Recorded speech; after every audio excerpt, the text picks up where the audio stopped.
ডাইনি জলরাজ্যে গিয়ে কড়ি আর রুবিকে নিয়ে জলের ওপরে চলে আসে। চুনিমালা, তোমার কি খুব কষ্ট হচ্ছে? আমি এক্ষুনি বৈদ্যমশাইকে ডেকে আনছি।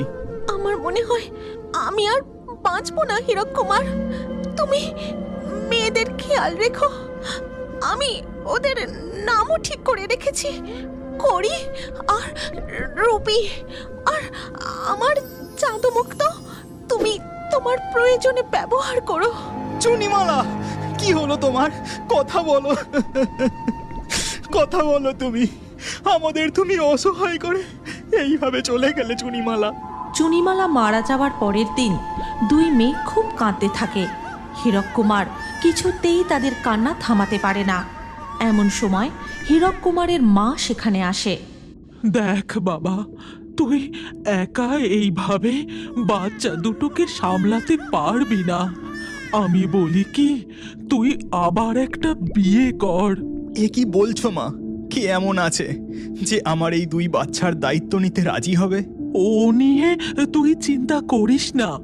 আমার সন্ধানে খুব ভালো একটি পাত্রী আছে, তার নাম শামুকমালা।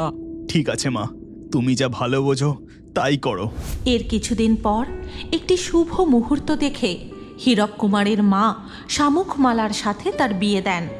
শামুকমালা, আমার দুই মেয়েকে তুমি নিজের মেয়ের মতোই যত্ন করো। ওরা যে আমার প্রাণ।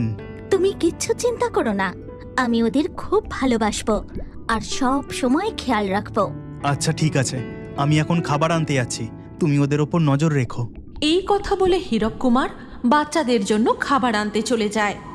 তখন শামুকমালা মনে মনে বলে, শুনেছি হীরক কুমারের আগের স্ত্রী চুনিমালা জাদুর শক্তির অধিকারী ছিল এবং তার কাছে নাকি একটি মায়াবী জাদু মুক্ত ছিল।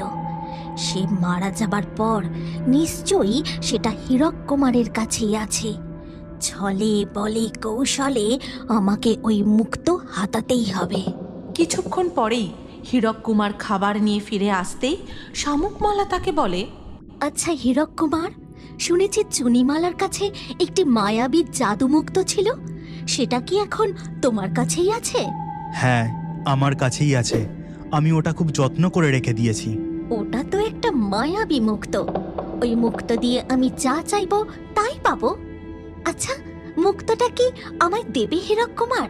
না শামুকমালা, ওটা আমার চুনিমালার একমাত্র স্মৃতি। ওটা আমি কাউকে দেব না।